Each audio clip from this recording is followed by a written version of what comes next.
chambers of commerce to be able to know the economic situation in the country. Top on the list in terms of challenges to the micro, small and medium enterprises is access to credit.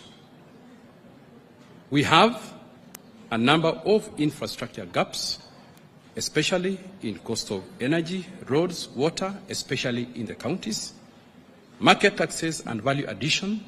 As we collect a lot of market intelligence, there are quite a number of issues that we will be able to demonstrate to you in terms of how Kenya National Chambers of Commerce and the private sector can solve for you, Your Excellency.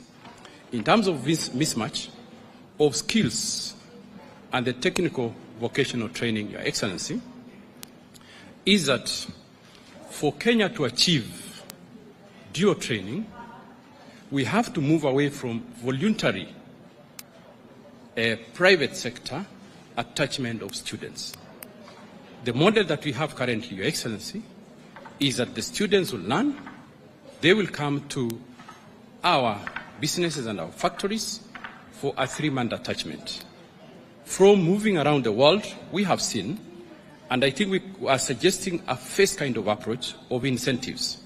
I know your government is currently running an internship program and also is paying school fees for technical and vocational institutions. What we are proposing is tax benefits for businesses and industries that are attaching students not only when they finish their year of study, but part of that allocation you allocate to TVET, Your Excellency, is that you can allocate it in terms of tax benefit for the businesses and factories that attach students from year 1 to year 3 or until they finish their degree, Your Excellency. And that one will move away from voluntary dual training to incentive-based. And finally, when we learn from our German chambers of commerce, it is mandatory for businesses to be able to attach students for them to get their annual licenses. Our proposal to those challenges, Your Excellency, as I come to conclude, is that to fast-track the clearance of the pending bills of 626 billion. We know you floated an infrastructure bond of around 400 million USD. We are proposing that Kenya government can float a special corporate bond or even a pending bill bond. What will happen, Your Excellency? Immediately, you will get back 20% in terms of taxes. Secondly, the banks who are patron members who are here, the non-performing loans will go down. There is going to be a stimulus economy in the environment, and therefore will move away from the reduced liquidity that we have in Kenya right now. On tax regime review, I know currently there is a finance bill that has been approved by Cabinet that you chair. We propose for SMEs a tax regime review to cap the turnover tax at a maximum of 0.5% with no additional VAT or corporate tax for the small and medium enterprises. You'll definitely see them paying more. We are also proposing a tax holiday of 2 years for startups. This, we have studied the Indian economy for startups, and we want fast tracking of the startup bill. And currently, India is the #1 country that churns out the highest number of unicorns or companies that have turnover of over $1 billion at currently around 130 billion. And I think we can count a dozen of that for Kenya. So if you give us those tax holidays, 2 things will happen. 1, growth. Secondly, you'll formalize the SMEs. On access to government procurement, and this our members have really stated, Your Excellency, that we want your government to be able to reserve contracts of over 5 billion Kenya shillings to Kenyan-owned companies. And I want to insist, Your Excellency, Kenyan-owned, not Kenyan-registered companies. And I know the challenges that usually comes with that. That currently, there are very few companies in Kenya that can be able to undertake such kind of volume of government contracts. And this, from our study, is that for the last 22 years, the access of Kenyan companies, especially in terms of contractors and suppliers of goods, has not been fair. And even currently we are seeing as low as even 500 million being accessed by locally registered but internationally owned companies, Your Excellency. And for these companies to be capacitated, Your Excellency, we are proposing the establishment of a construction guarantee that will go into a construction bank, so that the main challenge that we have engineers, consultants who are highly trained, who are working for these international companies. We propose that we have a construction guarantee and a construction bank later, so that these companies can be able to access and they can be able to complete the projects that you give them up to 5 billion, Your Excellency.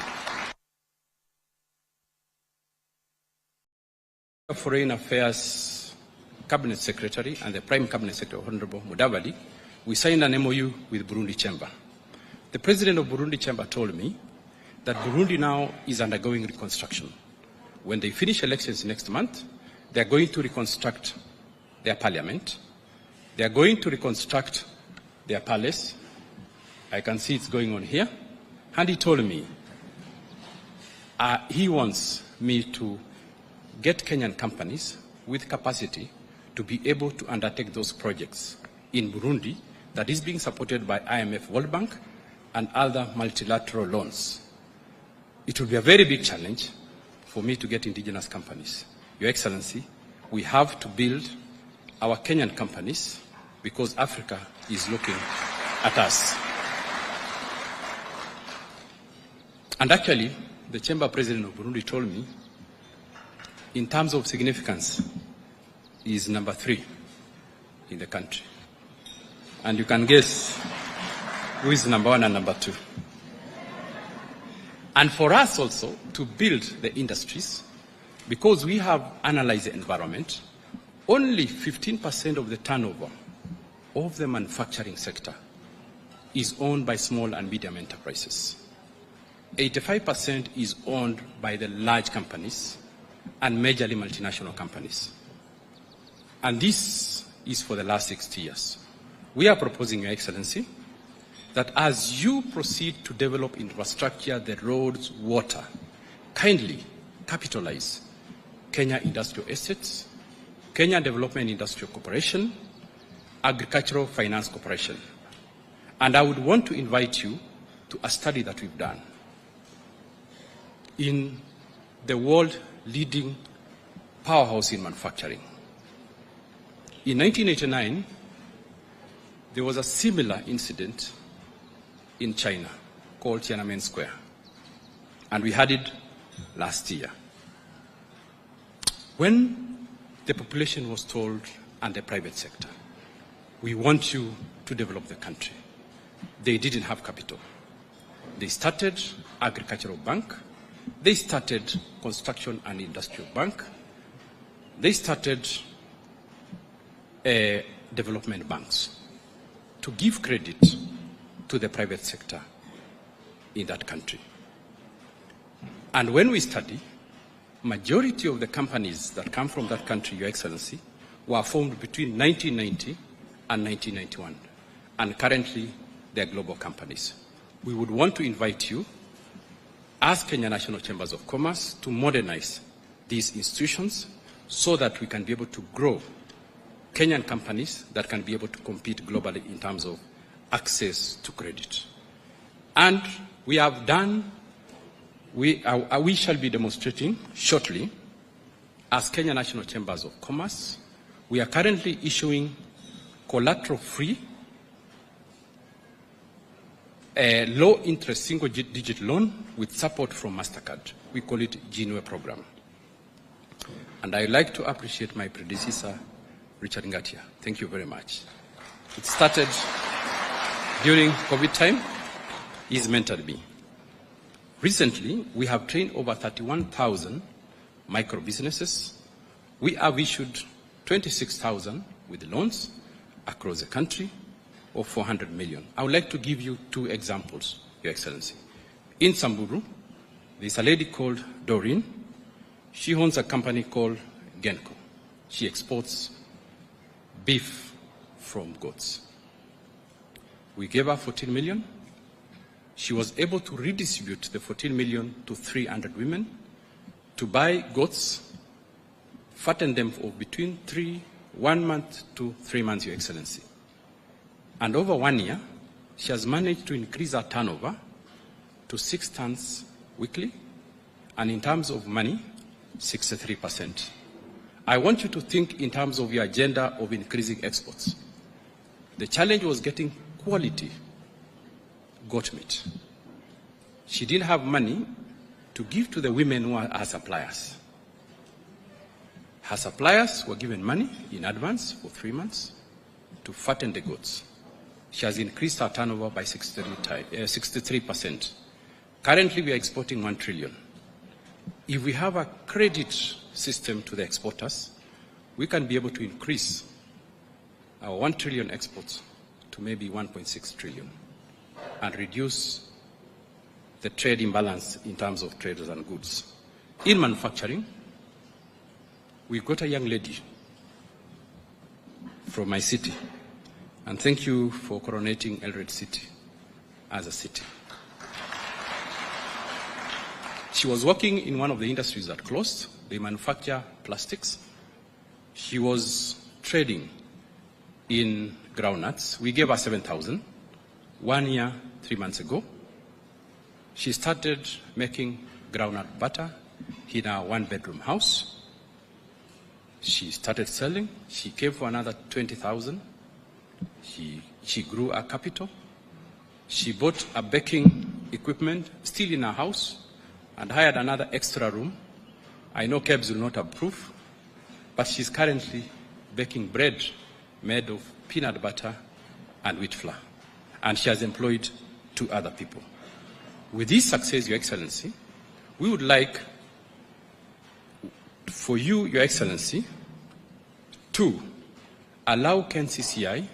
We have formed a circle coming from that success, National Chambers of Commerce and Industry Circle, as an entity to access Hustler Fund and other funds, Your Excellency, of around 2 billion for onward lending to an organized group that you see here today, composed of over 60,000 companies and another 2 million as associated members through other business membership organizations in the grassroots. In terms of supporting exports, Your Excellency, we have established 2 international offices. One in China, which you witnessed the MOU that you signed. We signed ourselves in the month of November 2023.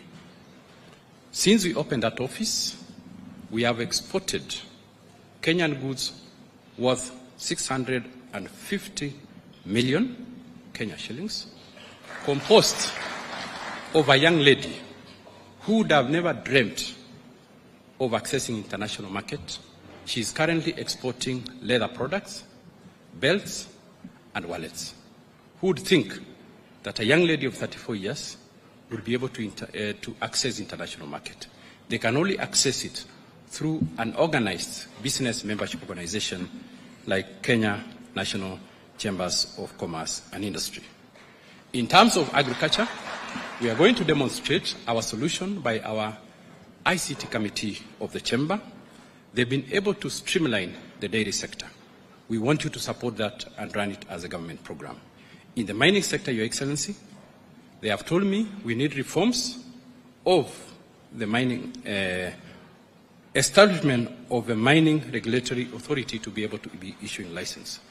In the livestock sector, we want operationalization of the National Livestock Marketing Board, Your Excellency, so that we can be able to increase exports of meat, because currently the demand for export is higher than what we can currently export or get it from the market. As Kenya National Chambers of Commerce, we thank Kenya government for giving us issuance of ordinary certificates of origin.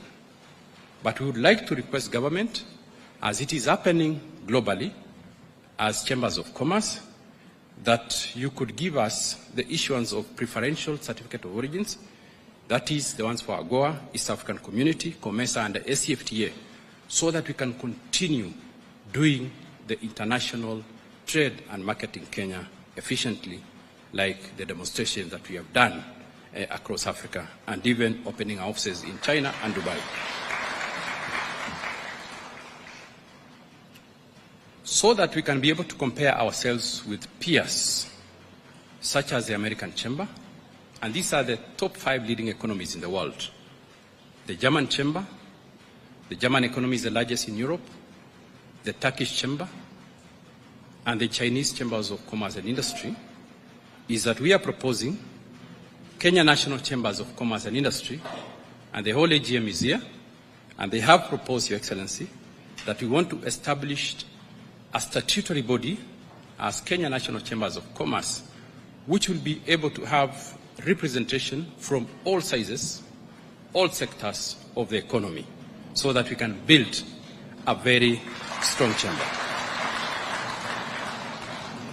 We have done benchmarking with the German Chamber, Turkish Chamber, Singapore Chamber, UAE, that we signed MOU yesterday. This is a trend, and not only that, we are going to produce policies to help governments to be able to compete internationally.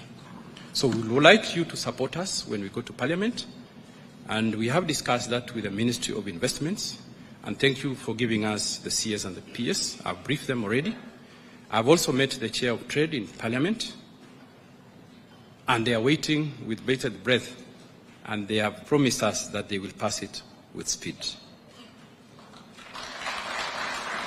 Your Excellency, finally, Kenya National Chambers of Commerce was privileged to be issued, to be given Ufanisi House next to Parliament by the first President of the Republic of Kenya, Hayati Mzee Jomo Kenyatta.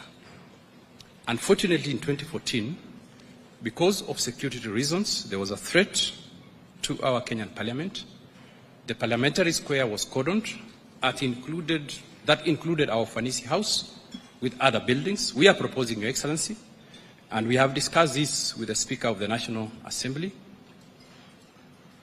and we propose that we sell this building to Parliament or Kenya government, and the proceeds that we get kindly allocate us land so that we can be able to build modern offices for Kenya National Chambers of Commerce and Industry and the Convention Center,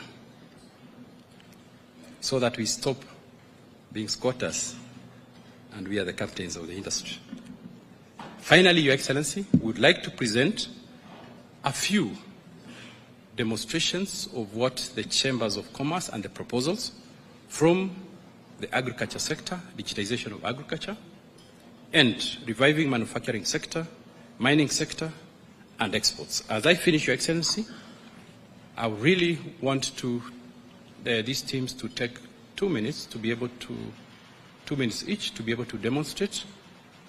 And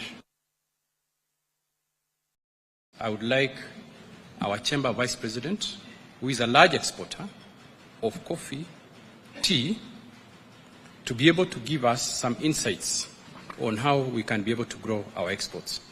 Allow me to donate my time to the Vice President for the Chamber, Mustafa Ramadan. Thank you.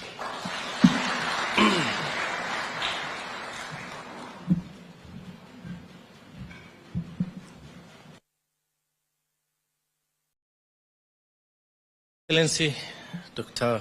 William Samoei Ruto, President of the Republic of Kenya, CS Lee Kinyanjui, Chamber President, Dr. Eric Ruto, PS Investments, Abubakar, President of the East African Chamber, Mr. Richard Ngatia, and all the Chamber leadership from the 47 counties. Good morning.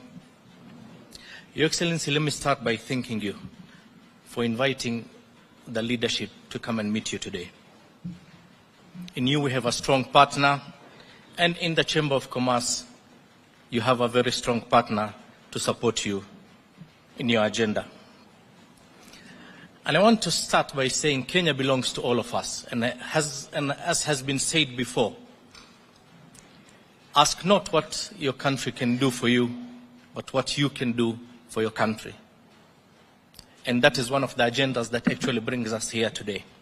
I will be very brief regarding exports. I saw a proposal recently to zero rate packaging material for tea.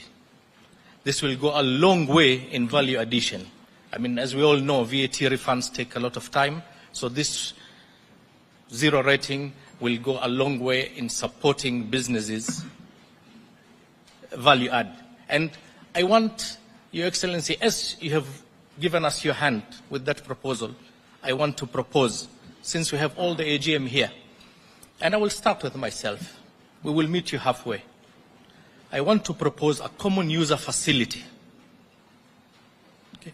Because we can, if we want to support our businesses and our small scale and SMEs to grow, we have to give them the support for them to reach the next level. We can either be comfortable and say, wacha wafanye biashara vile wanafanya, to continue selling tea in sacks, or we can help and support them build with the right infrastructure to value add tea. Not a lot of businesses, especially the small ones, can afford 70 million shillings to buy an EMA tea bag machine. So, as a Chamber of Commerce, and I will be donating the first tea bag machine to that common user facility.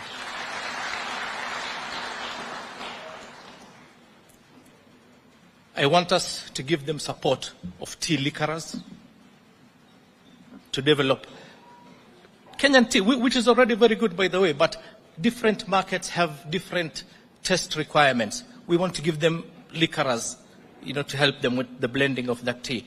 We want to help them with packaging, be it labeling packaging, be it advise them on the latest trends in packaging. Basically hold their hand until they successfully complete their first export.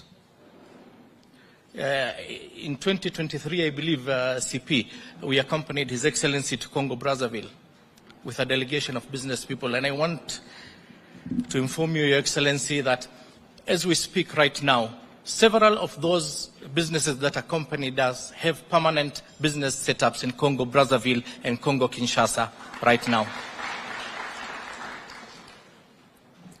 Before we went on that trip, we had negotiated preferential sea-free trades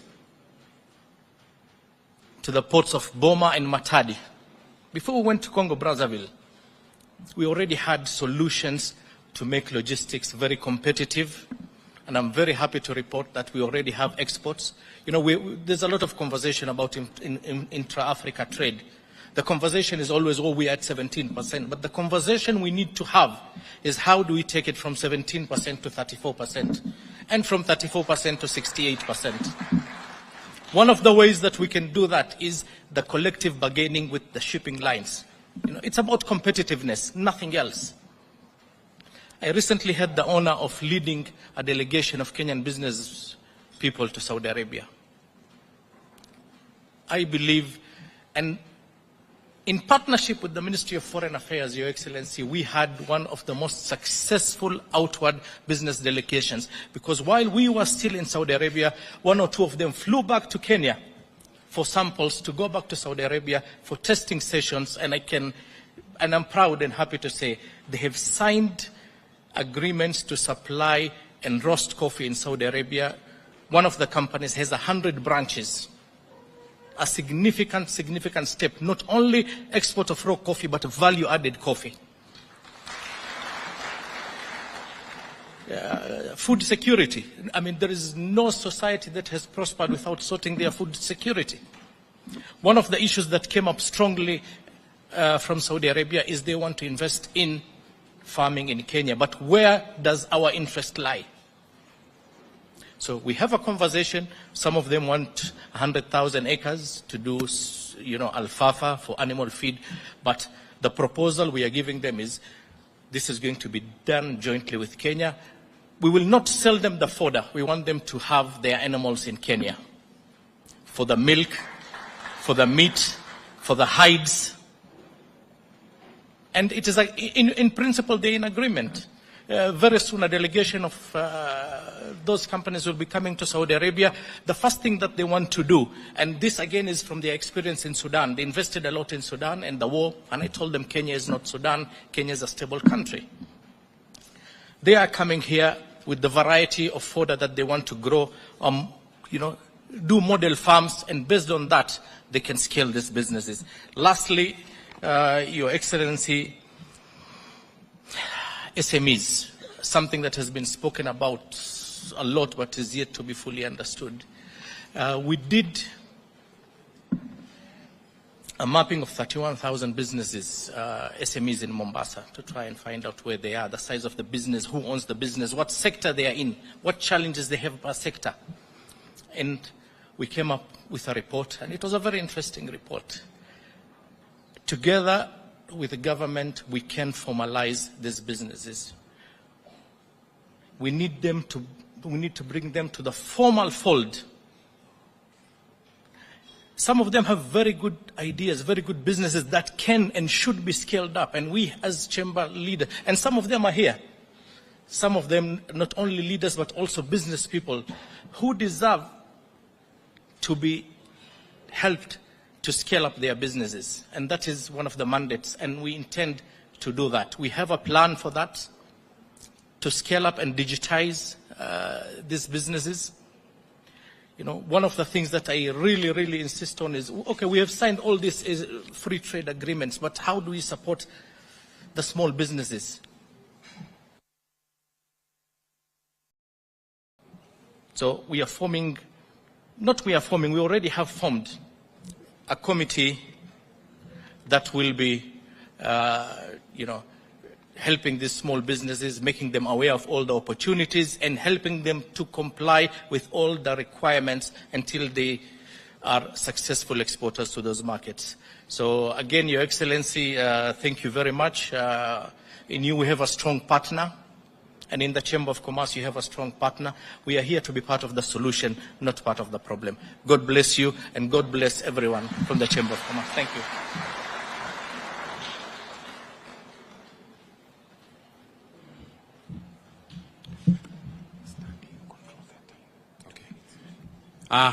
Thank you very much, Mustafa Ramadan. Your Excellency, allow me, because I know we are pressed for time, 3 minutes each, just as a demonstration in the digital transformation in agriculture. I'd like to welcome Engineer Rama. Kindly come, 3 minutes, to do a demonstration of how we can digitize our agriculture. Secondly, the manufacturing sector. Mr. Kihia Mwangi, please be upstanding. And be followed by the mining sector reforms for youth, employment, and local prosperity. Mr. Tiampati, thank you. Thank you very much. Your Excellency, my name is Rama Madiba. I chair the ICT committee at the Kenya National Chamber of Commerce. And I'm here, Your Excellency, to demonstrate what technology can do to transform agriculture. So making a presentation on the digital, building the digital economy in agriculture, a focus in the dairy sector. As we speak, Your Excellency, we have digitalized 35 cooperatives with 42,450 farmers across 7 counties, Your Excellency. And Your Excellency, there is a saying that says that technology democratizes consumption, but it consolidates production. We are using this technology, Your Excellency, to aggregate. And why the dairy sector? Dairy sector is very significant because, and I know you have the numbers, it contributes 453 billion shillings to our economy annually. And Your Excellency, in terms of employment at the farm level, dairy contributes, it employs, for every 1,000 liters of milk, it employs 23 farmers. Now, those 23 farmers go ahead to employ a further 50 employees. 3 casuals. So at the farm level, Your Excellency, we employ 77 people for every 1,000 liters. Those are just 20 of the 50-liter jerry cans that we see. Your Excellency, if we process that 1,000 liters, we create another 13 jobs. But if it's sold in the informal market, we create an additional 18 jobs. Your Excellency, what are we saying? We are saying that if we use technology and we transform the dairy sector, every 1,000 liters is going to employ as much as 95 people. And Your Excellency, and those are the numbers. Your Excellency, I would like to show you a case of one of the cooperatives that has undergone digital transformation. And that cooperative is called Tuya Cooperative in Kapseret Sub-County. Your Excellency, before the intervention of technology and digital transformation, that the cooperative used to aggregate a total of 1,700 liters daily. But 8 months later, Your Excellency, we have moved that in that cooperative to 5,000. Why? Because farmers have more trust in the cooperative, and therefore they have brought more milk. Another reason, Your Excellency, is that because of the linkages between aggregation and the feed, Your Excellency, farmers have access to feed, and therefore they produce more.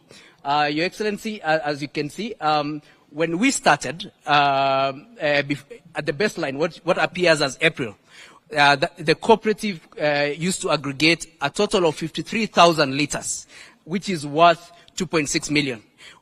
Undergoing the digital transformation, Your Excellency, if you can, I can draw your attention to the month of January, where the same cooperative then aggregated a total of 150,382, which is worth 7.5 million Kenya shillings. Your Excellency, when it gets to payment time, and the chairman of that cooperative makes his payment, the economy of Tuyo feels that actually there's something that has happened, and the SMEs that are there feel it. And Your Excellency, those are in terms of daily production, from 1,799 to currently we are doing 4,000 because we are recovering from the dry spell.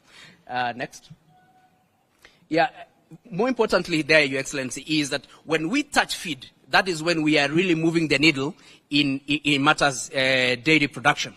So you see that the feed being purchased by farmers at that cooperative has grown from 141,000 a month to in February 505,000 in that month, meaning that this feed came in handy to mitigate the effects of the dry season, and all this is as a result of the digital transformation. You can see the numbers of the farmers, how it has grown from 385. But as trust grows and people feel that my milk is not being stolen by anyone, more farmers bring milk. And it's the aggregation, Your Excellency, that we are looking for. But, Your Excellency, once we have digitalized, the next thing is how do we aggregate services on top of the accurate and timely data? And then this is where now, Your Excellency, we became innovative and we coined a project called Maziwa ni School Fees. Your Excellency, Maziwa ni School Fees, it's actually the fruits of digital transformation. And what happens, Your Excellency, is that if the school across the road, State House Girls, if a farmer has a child, what we would do is that we would prorate the cost of school fees into a daily contribution. So that if you're supplying 10 liters to your cooperative, Your Excellency, we will take off 4 liters out of that, or 3 liters. If it's 3 liters times 50 shillings, Your Excellency, that's 150 shillings every day. 150 times 30 days, that is 4,500. Your Excellency, in 10 months, you have actually paid that school fees. And it speaks, Your Excellency, to what you keep telling Kenyans about the savings culture. Because what you produce 10, but we take 3 to save into the future of your children. Your Excellency, and this is a reality. The people you can see there, that is the chairman of that particular cooperative who is issuing checks of children to the school principals. And as you can see, the principal of CMAT High School there is receiving a check from the chairman of the cooperative. And I think he's being very smart because he would have otherwise sent the child home or wait for a promise of a lump sum payment from a farmer that might not come. Your Excellency, I don't think it can get more bottom than it already is, as you can see from the schools there. Your Excellency, what are we asking? We're asking that we know that your Department of Livestock is currently procuring 230 coolers. We would like to partner, we are requesting to partner with you, Your Excellency, in terms of taking the success story of Tuyo across to make 230 centers of excellence across the 25 counties. Your Excellency, we have proven ourselves, and we are requesting that you can partner and work closely with us because we have the right experience in deploying technology, and which is really very farmer-centric. And Your Excellency, what are the impact numbers for that? We have calculated the 230 coolers have an installed capacity of 475,000 liters.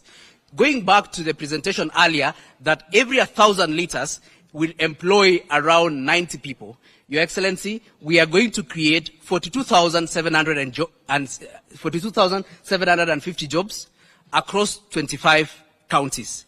Your Excellency, if we do this, we are going to impact. We are going to drive productivity, value addition, export growth, job creation, and inclusive growth. But as I wind up, Your Excellency, we are not just saying dairy. We are saying we want to use dairy as a pillar because there's a lot of interrelationship between dairy and other value chains. So if we work with you to do the 230, then, Your Excellency, we are able to move the needle. And together, Your Excellency, if we build synergies between the Chamber of Commerce and the colleagues here, we know that we are going to impact 2 million dairy households. We are going to impact 12 million Kenyans across the 25 dairy producing counties. Thank you. Your Excellency, as you can see up there, that is a photo of the launch of the Maziwa ni School Fees program that was done in Uasin Gishu, and we were privileged, Your Excellency, to have your minister, Dr. Oparanya, to launch the Maziwa ni School Fees program. But one interesting thing, Your Excellency, is that when we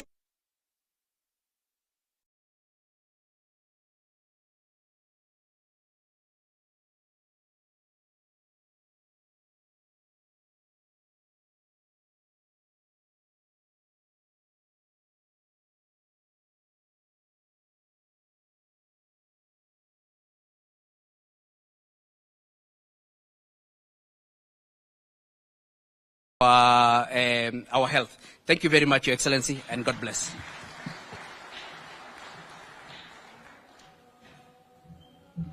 Next, Your Excellency, we'll have one more presentation on mining, and I'll request that we keep it as brief as possible. One more presentation on mining. If you can kindly approach quickly as we get ready to also now invite Waziri to come and make his remarks. Tumpigie makofi akija tafadhali. Karibu.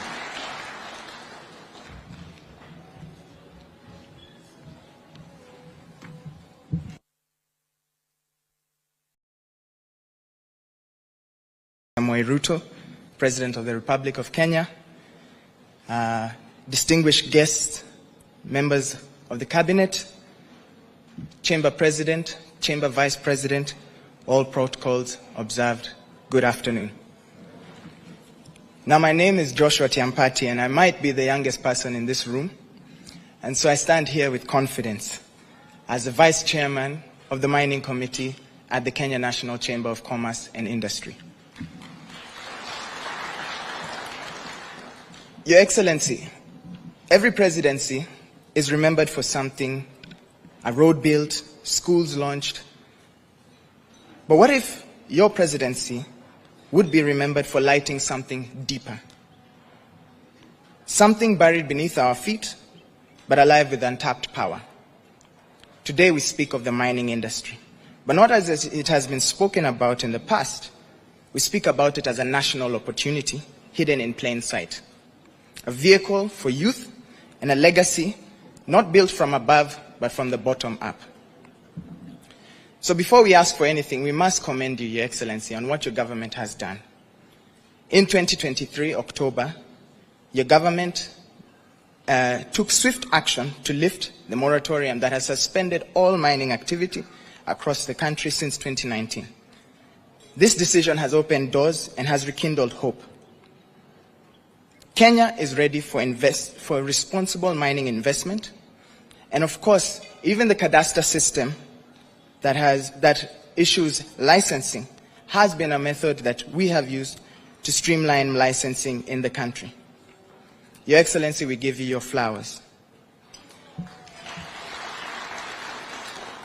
Now, Your Excellency, I want you to picture this.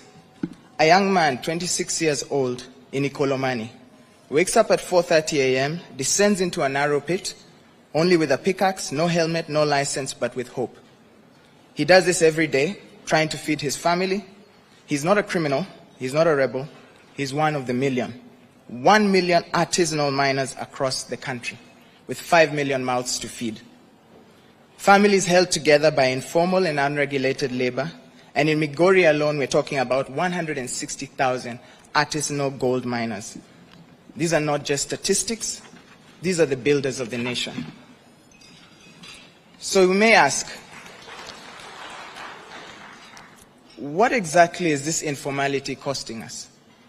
Well, we're bleeding value because every year Kenya is losing about 100 billion shillings lost to informal mineral flows, smuggled gold, unlicensed quarries, and untraceable gemstones. Our gold sold in international markets is discounted by up to 30 and 40% because it lacks certification. But we do not have to imagine what success looks like. We have already seen it. Take base titanium, for example. Within 17 square kilometers, was able to run an operation that contributed approximately 600 million USD to our national economy. For perspective, Your Excellency, Kenya spans 580,367 square kilometers. If you divide that by 17, you get potentially 34,133 mining operations. Now, realistically speaking, we can't mine the whole country. But if we take a fraction, assuming an eighth, and divided that, we would get about 4,266 mining operations in the country. Times that by base titanium's contribution, we're talking of 2.56 trillion USD to our national GDP. Now, we are not talking about... Thank you. At that point, we cease talking about regional hegemony. At that point, we are talking as a global superpower. We talked of the chamber's strength. And this is what we can actualize in our country. So the point is simple. This isn't a dream. It is a decision. If we get this right, it doesn't just benefit miners. It benefits the whole nation. Your Excellency, youth are at the core of this move. Imagine 1.5 million youth, not unemployed, not idle, but working in geosciences, logistics, technology, and traceable trade. This fund, the Junior Mining Fund, is not merely a fund. It is a future. And Your Excellency, as the youth, we are ready, and all we need is the opening of the door. Now I cannot go, thank you. Now I cannot go without mentioning KNCCI's role and impact. As you can see, our chamber president very joyfully there pictured. The chamber has been driving visibility for this sector in all its engagements, both locally and externally. But Your Excellency, there are challenges in the regulation and the issuance of licenses. So Your Excellency, we are here to propose something. One is to fast-track the Mining Amendment Bill that establishes the Mineral Rights Regulatory Authority. God willing, next week, Your Excellency, Thursday, we will be here to sign that bill to law. I believe that is possible. Secondly, Your Excellency, to activate the artisanal mining communities across our countries, to better formalize, to champion the formalization of our ASM, to digitize the registry, and to roll out the fund. The bigger picture. Mining isn't just about the pit, Your Excellency. It feeds the roads, it feeds the homes, it feeds factories, Your Excellency, it feeds fintech, and even our drive for industrialization, it feeds it. And this is how we industrialize Kenya, by starting where the rock meets the earth. That's our way of saying where the rubber meets the road. In terms of aligning with the Vision 2030 and the bottom-up economic transformation agenda, you've placed youth, productivity, and exports at the heart of your agenda. ASM formalization is not a deviation. It is a delivery mechanism, which is envisioned within the Vision 2030 and the Beta. Our asks, Your Excellency, we are not here to complain. We are here with a plan. We're here to seek partnership, to co-develop the strategy of implementing these asks, to support the rollout of the Junior Mining Fund, and of course to endorse the Chamber's coordination of our plan for the mining sector. To close, Your Excellency, long after this hall empties and this presentation is archived, one truth will remain. There are 1 million miners still underground, 5 million lives still waiting, billions in untapped value still locked beneath our soil, and a nation still looking for its president to take action and to dig into our destiny. I am reminded of a national inflection point. The great leader of Singapore, Lee Kuan Yew, remembered as one of the most visionary leaders in the 20th century, transformed the nation of Singapore.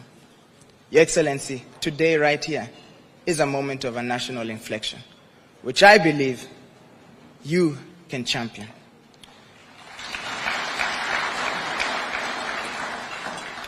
So we also appreciate the Chamber and your the Presidency for bringing youth to the table. We do not take it for granted. KNCCI is ready, and so is the country. God bless you, Mr. President, and God bless Kenya. Asante sana.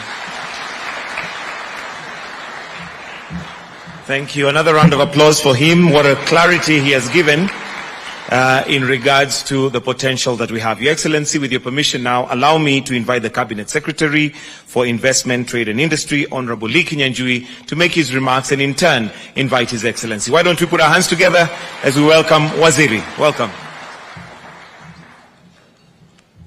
Thank you very much.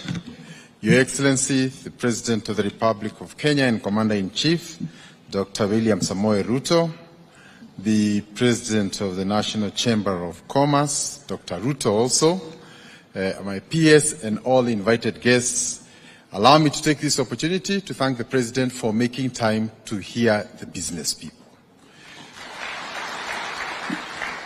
One of the biggest challenges we have had in the past is sometimes the private sector saying that things are being done while their voice is not heard.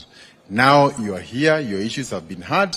Most of them we have already discussed them in our office through your chamber president, and I'm happy the president is here to work on them. But even as we say all this, Your Excellency, allow me to also acknowledge the support some of the members of the chamber have made to this country. Just 2 weeks ago, I was in Lamu. We had gone to witness the commissioning of a new textile factory that will serve over 15,000 farmers in Lamu. And I can see the director of Thika Clothing Mills. I want to say a big thank you for bringing that support to the community. The ginaries, Your Excellency, in the past were very few. The farmers from Lamu would have to bring their cotton all the way to Kitui. Now we have taken the ginary right to Lamu. And we hope through this we'll be able to feed into your textile agenda. I don't want to say much. Allow me to just tell the business people that at the time when history is made, people are not conscious of it. They become conscious of it much later. In the history of industry in Kenya, some of the things that we have talked of for the last 30, 40 years are now gaining roots. Be it in the KIPES, in the EPZs that we are making across the country, and the allocation of funds to operationalize all these, we see a huge change. And we believe that in the coming days, we'll be able to see the results that have come. We believe in partnerships, unlocking challenges, and working with all the stakeholders across the industry. Your Excellency, I don't want to go beyond there. I know you have all the answers to these issues. And with that, allow me to request all members to be upstanding as we invite the President to give his address. Thank you.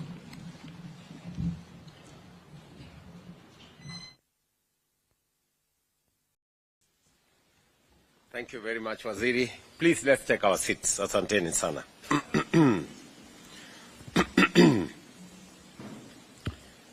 Chamber President and Vice President, members of our Chamber of Commerce from all the 47 countries, good afternoon. Hamjambo. First, let me take this opportunity to welcome you to this meeting. I did have a conversation with the Chamber President a few weeks ago. After we signed several agreements and had interactions in different parts of the world with different chambers of commerce, and I thought it was an opportune moment for us to have this meeting. And I remember when I called the chamber president and asked him how possible it was to have a meeting with the chamber. We had different suggestions and different configurations, whether we should make this a joint meeting between the chamber and CAPTCHA, or whether we should have a smaller meeting, or whether we should have a bigger meeting. Finally, we agreed to have this big meeting. First, so that we can align, we can align ourselves with the broader picture. And I'm very happy that the chamber has taken time to internalize, to carry out research, to gather information around where our country is. You are very much aware that because of dynamics beyond our country, the global economy is slowed down because of matters COVID, because of matters wars elsewhere in the world. And as a result, we became victims of different global dynamics. High interest rates, difficult situations on prices of commodities going up. And as a result, not just did our economy slow down, but our economy was affected in very significant ways. And when I came into office, my first assignment became to stabilize the economy. That became my first assignment. And I had to make very difficult decisions that many people were not very happy with me, but I didn't have a choice. I had to make some difficult decisions of slowing down on borrowing, making sure that we control government expenditure. I remember the first meeting I had in that building there was how we are going to cut down the budget by 300 billion shillings. And even our development partners did not see how we are going to achieve that. But it was the decision that had to be made by somebody. And unfortunately, it happened to be me at that point. And so I had to make that decision. And so we have managed over the last 3 years to tame the effects, negative effects against our economy. And we have made some decisions. We've had to cut down on subsidies. We had UNGA subsidies, we had fuel subsidies, we had different kinds of outlay of public resources. We've had even to slow down on some of our development programs, including some of our stalled roads, just to contain our economy and to make sure that we contain inflation and we manage the negative effects on our economy. Because of the difficult decisions we've made, today we can comfortably say our economy is standing on a fairly sound footing. You have said yourselves, you've seen yourselves the statistics, Our inflation has come down from 9.6% in 2022 to now an average of 3.5%. That significantly helps our macro and even the people who do business with us to understand that we can make the right choices. We have also, contained the slide on the dollar from a high of 165, 167. Now it has stabilized for the last 8 months at around between 128, 129 shillings to the dollar. We have also enhanced our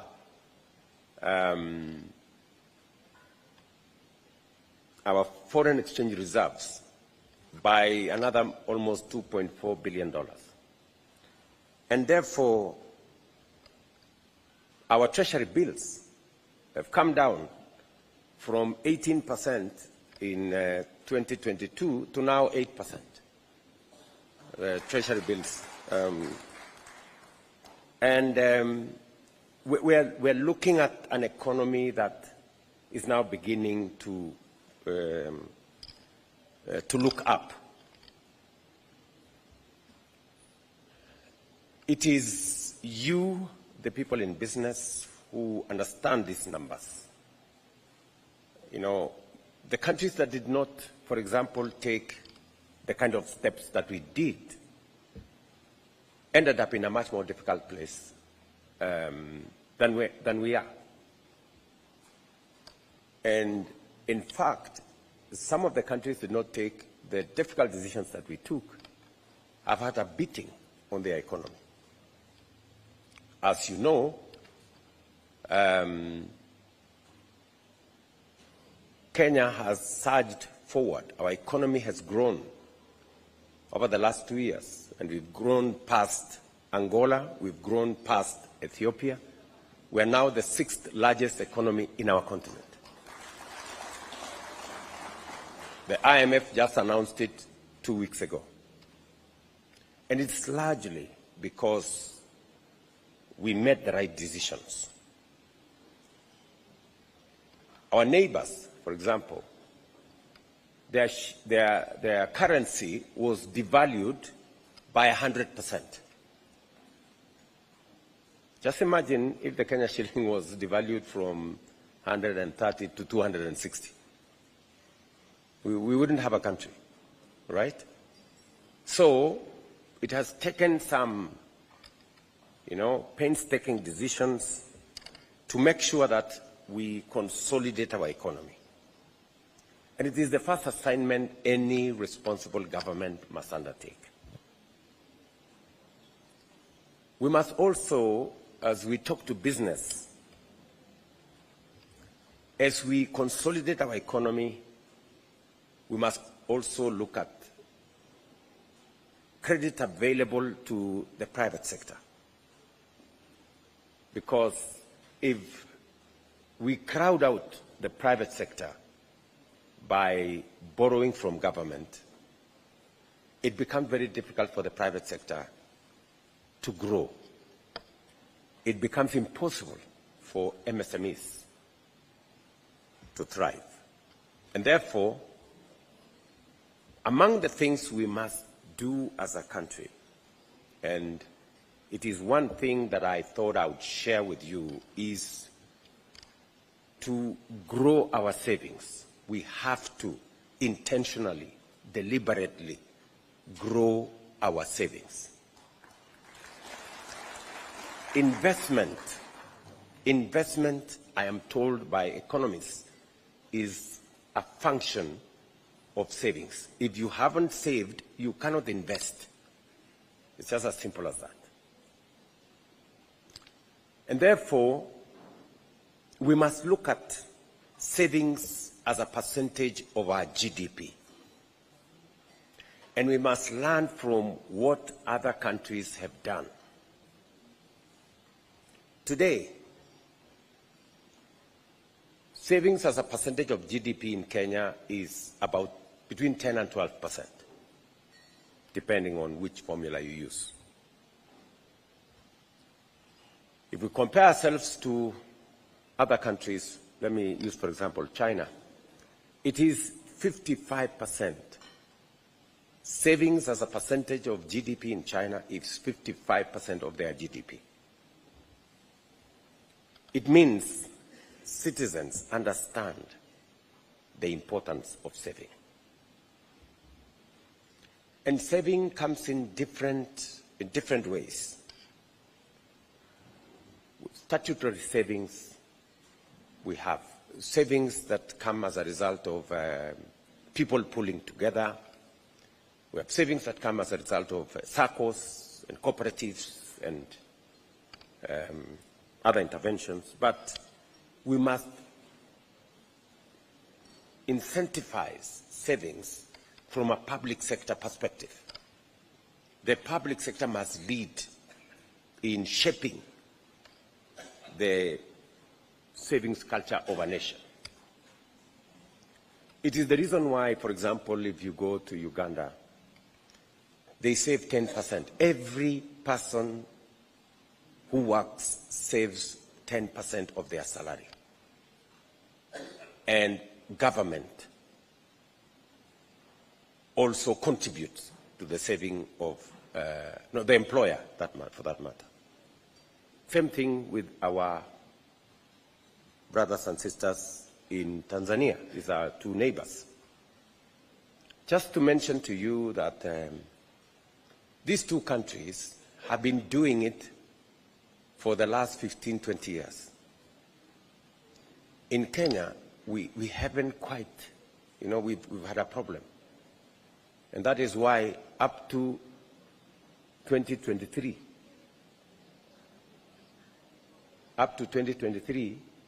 the statutory savings of employed Kenyans was about 200 shillings. Not about, it was actually 200 shillings. Saved at NSSF. So the employee was saving 200 and the employer was contributing 200. So I once had a conversation with Atwoli and I asked him, honestly, what kind of saving are we going to have if you save 200 shillings? No wonder Kenya is listed among, I think it's number 93, among the countries that have the highest old age poverty. After somebody works for 40 years, 50 years, their total saving is 100,000. So you give somebody 100,000 at age 60. By age 63, they are dead. Because 100,000 cannot keep anybody anywhere. That's what it is. And so we made the decision in 2014 that we are going to change our savings culture. And I remember we went to Parliament, we changed the law, but as it would be in Kenya, it was taken to court, and for 9 years, we couldn't move it. So when I came to office, my first assignment was to call the fellows who had taken us to court and to look at them in the eye and ask them, really? You want us to continue saving 200 shillings? Is that what you're saying? Luckily, we managed to settle matters. And I can proudly say we are changing the savings infrastructure of our country. Just for numbers, from independence 60 years ago, up to 2023, we had saved at NSSF 320 billion shillings for 60 years. From 2023 to this year, in just 2 years, we're saving 280 billion. And that's why I said we are going to double our savings at NSSF by the end of this year. The money we saved for 60 years, we're going to double it by end of this year. And God willing, by 2027, we will have 1 trillion savings. Just tell me what's going to happen in 15 years and what's going to happen in 20 years. We're going to have a big pool of resources that can help us even enhance the credit available to the private sector.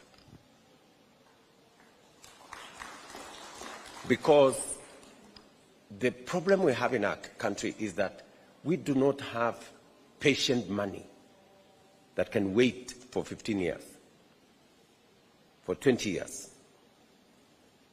And that is why all manner of borrowing is 2 years, 3 years, 5 years, and the interest rates are very steep. I want to encourage the private sector to work with us on expanding the savings infrastructure in our country.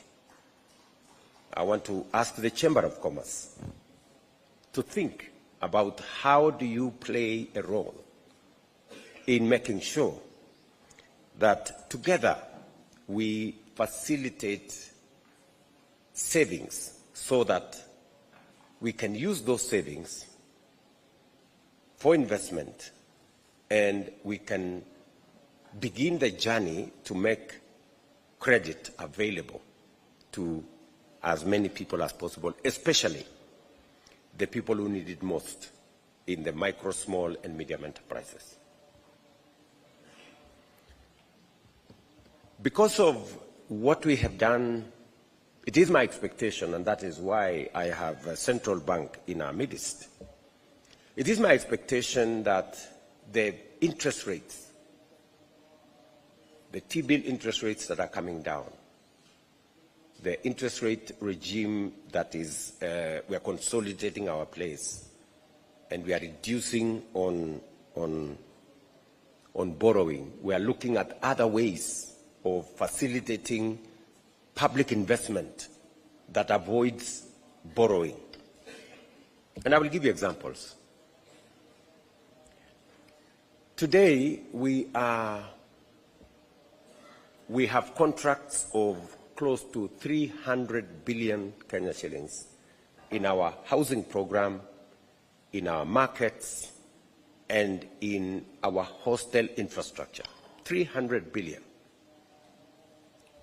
Not a single of those contracts is on borrowed money.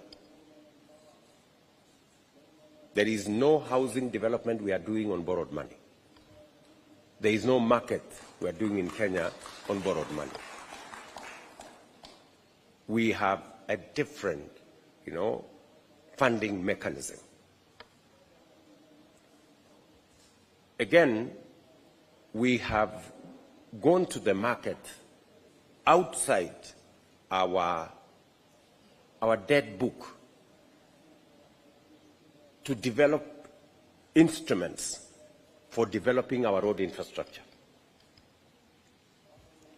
Again, away from burdening our balance sheet with debt. We are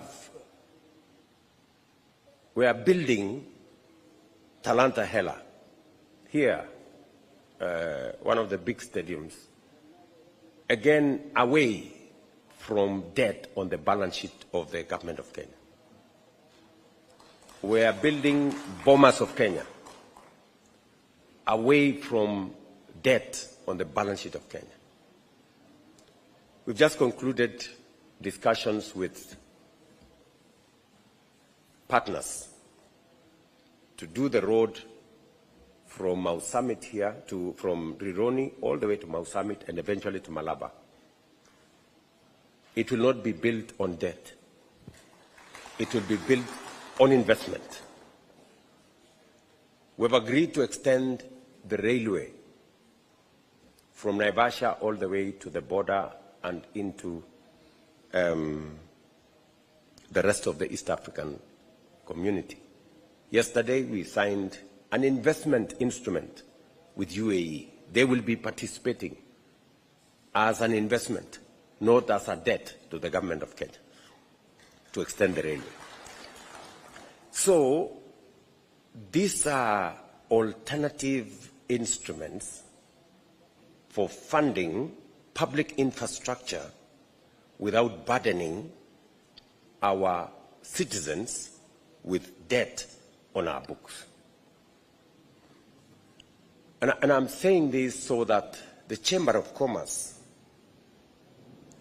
with your membership, can focus on the areas that will give us momentum to take our economy forward in an innovative, in a creative manner that looks at how do we move forward. I know there is always a temptation to say, let us look at taxes, let us look at the other.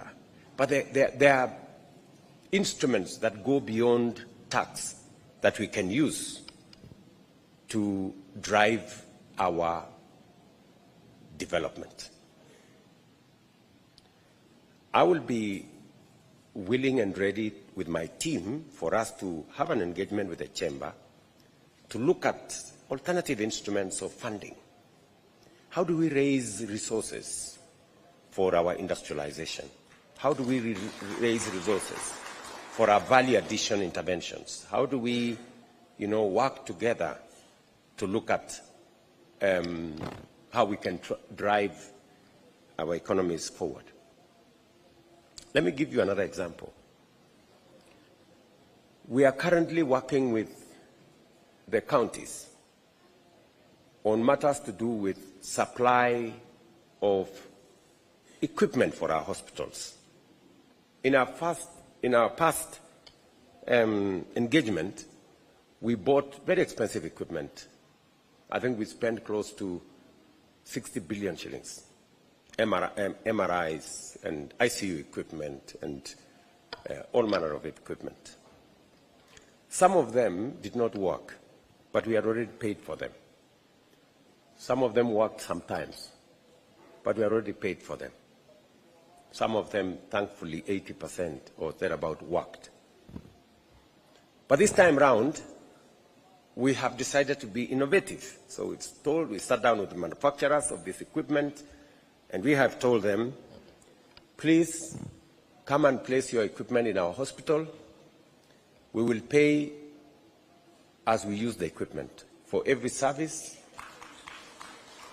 you charge us, we pay you. If the equipment is down, we wait.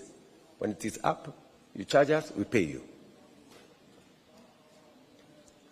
And the manufacturers have agreed. We have started the deployment of equipment in our hospitals. Again, I'm trying to push the point that there are many ways that we can creatively deliver on public service without necessarily burdening ourselves with what eventually undermines our economy. I'm going to ask at some point our two friends from Central Bank to tell us what are they doing to make sure that the trend coming down of interest rates is transferred to the borrowers in MSMEs and in credit availability. Because we are not seeing banks responding as fast in making sure that we access credit. So please, two good people from Central Bank, you will talk to us in a bit. Yeah, because I'm sure these good people would want to know what is it that we are doing as government to make sure that there is affordable credit. I also want to speak to the other items that you have said. You have talked about value addition, agro-processing, productivity in our agricultural sector.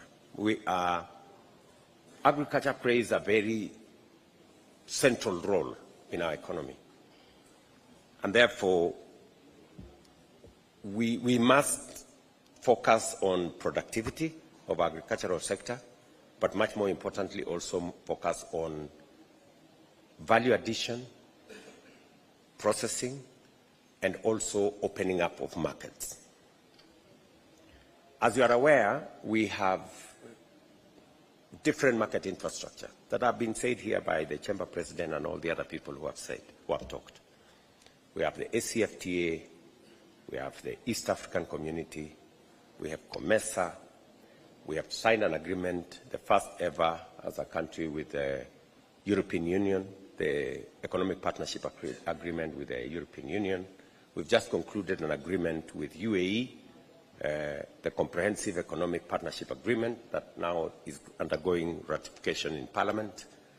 We have an ongoing conversation between Kenya and the United States, where we have a fairly balanced trade regime between our two countries. I've just come from China, and one of the agreements that we signed in China was an agreement on economic partnership between Kenya and China, and now we are negotiating a bilateral trade agreement.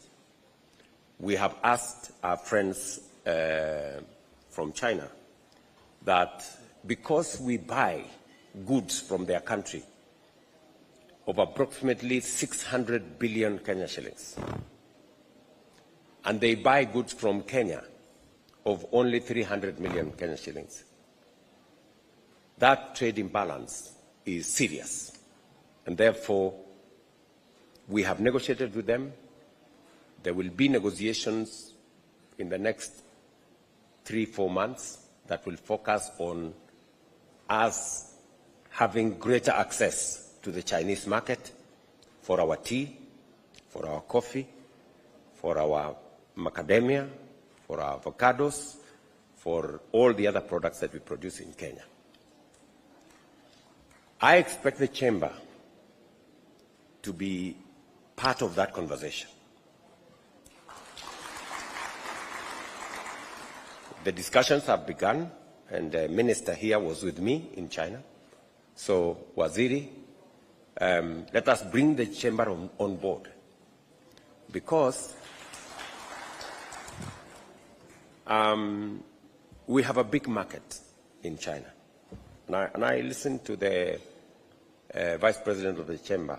We have a very big market in China for our tea, for our coffee, and many of the agricultural products that we produce. But the private sector in Kenya needs to step up. You need, gentlemen, ladies and gentlemen, you need to step up. I was in Fujian, and I met a very big importer of tea. And I had a conversation with him. He imports tea from Sri Lanka. He tried to import tea from Kenya, and it was impossible because our business people could not agree. They were pulling in different directions, and in between there were brokers. You know? So I have asked that major tea importer to come to Kenya next week. And I want the people in that sector to have a meeting with Waziri, because we can export as much tea as we want, especially after we negotiate for the reduction on the tariffs to China that is going on at the moment, the common user facilities that have been talked about by the Chamber Vice President are an important piece of infrastructure. But the private sector in Kenya, the business people in Kenya, you need to step up so that we can align you and the opportunities that exist with your colleagues in the other economies. We can only do so much as government, but the private sector must step up and suffer and take up the opportunities. Waziri, as soon as that group of business people come, I want the people in the tea sector to sit down, and I want a comprehensive plan on how we are going to export our tea to China. And all the other products that, we have a market of 1 billion people, surely. Even if we got 1%, 10% of that, we are good. So I wanted directly to talk to the Chamber on the opportunities that exist in the export manufacturing sector. And we need men and women, business people from Kenya to, to work with their partners on the other side. You have, as we talk about that, we are pushing productivity. When we decided to stop subsidizing consumption and instead support production with the subsidized fertilizer and all the other interventions we have made, we have seen how the food security indicators have changed. We are producing more maize, we are producing more tea, we are producing more coffee, we are producing more sugarcane. I was actually very surprised with the statistics that the numbers have really grown on milk, on tea. We moved our tea earnings from 170 billion to 215 billion this year. We have also moved our prices on coffee from an average of 50, 60 shillings a kilo to now an average of 110, 140 shillings per kilo.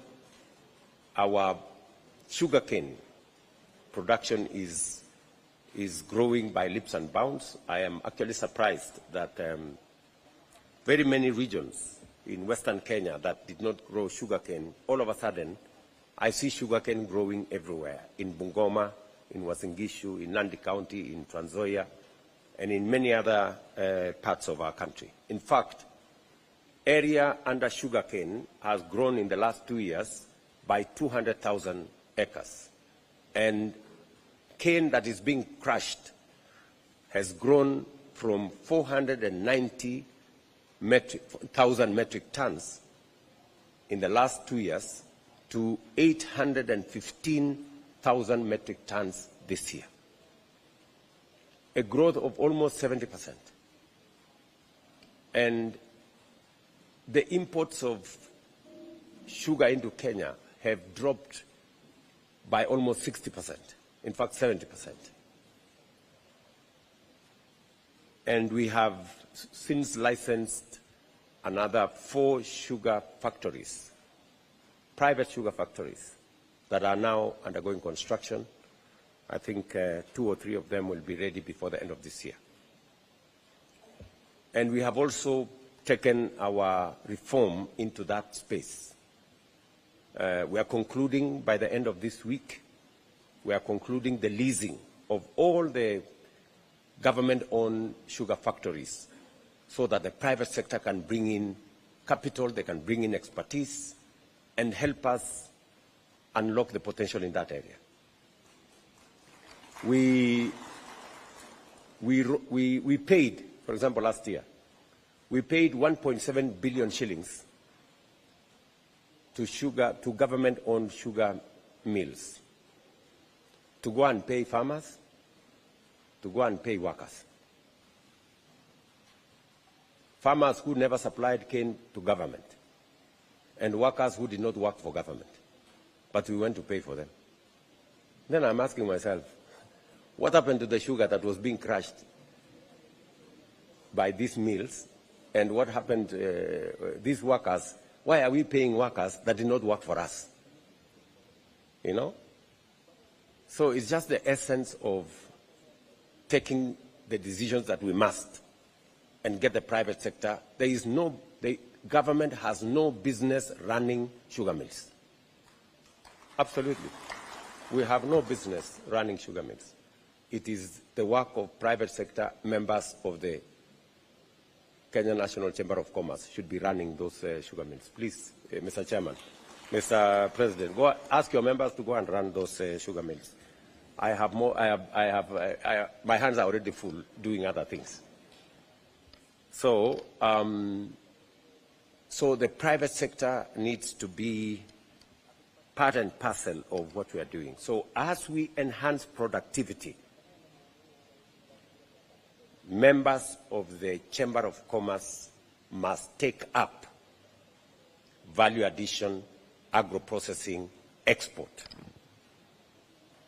You know, I will support the farmers to produce. You must help us to add value and to process and to export. That is in your forte, right? So, whether it is tea, we're producing more tea, you should add more value. And as the Chamber Vice President has said, we are removing taxes on packaging material, and I want to see what that will look like. It is in the current finance bill that we are going to exit all taxes on packaging material. We want to see how you, in the private sector, can leverage on that. We are also removing taxes on even purchases of tea from one company. We were given a very complicated matrix, and we agreed with it by the sugar people. So we have endorsed what you want us to do. I'm expecting results from that sector. We have also straightened the matters at of coffee. We decided to bite the bullet again because that space had been cornered by and held hostage by a few people.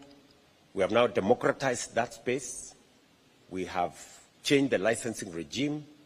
We have made the Nairobi Coffee Exchange much more efficient, and we have brought on board the CMA to manage the coffee exchange. And hopefully next month I will be going to ring the first bell when the traders, when coffee sold, will be paid direct to farmers. There will be no in-betweens. But again, as we enhance our coffee production, we are looking at the private sector to provide mechanisms for value addition, for processing, for export, and all the other things that we need to do. I agree with the Chamber Vice President that we cannot continue to export our tea in sacks. It is not right. Yeah, we've done this for 60 years, and we cannot continue in that trajectory. Just figure out this. Sri Lanka produces half the tea we produce, but they make twice the money we make. That's what it is. They produce half the tea we produce, they make twice the money we make, which means they make 4 times for every kilo that we make. So the puzzle in there is for business people to figure out. And the Chamber must provide the way into the future for that. I wanted us to have this conversation so that I can share with you the opportunities that exist, that I see from a public perspective, from a public service perspective, and how you can take advantage of these opportunities. You are aware that we are rolling out market infrastructure. We are building 400 new fresh produce markets with cold rooms, storage, and other spaces. You must have seen one of the first ones that I launched in Susua. And we are building more modern markets in different major towns. This is our intervention to reduce post-harvest losses of the agricultural products that we produce. We have also 47 county aggregation and industrial parks. It is my intention, and we have already in this year's budget, I think close to 4 billion shillings, to conclude or to make sure that those KIPes are finished. I went to several of them, and they are very advanced. Those county aggregation and industrial parks are spaces for micro and small enterprises to come into that space and provide the mechanisms for processing and value addition. And again, we will be looking at a partnership between the private sector and the government on common user facilities in those county aggregation and industrial parks. I will be asking Waziri Lee to work with the private sector so that we can work together around what are the common user facilities we need in those county aggregation and industrial parks for the processing of the products in different parts of the country. We will need different kinds of facilities for processing of the items produced in those areas. You're also aware that we are constructing another 6 special economic zones. We have a big program with AfriExim to do Dongokundu and Naivasha. We have already invested close to 1 billion shillings in each of the 6 special economic zones in Sagana, in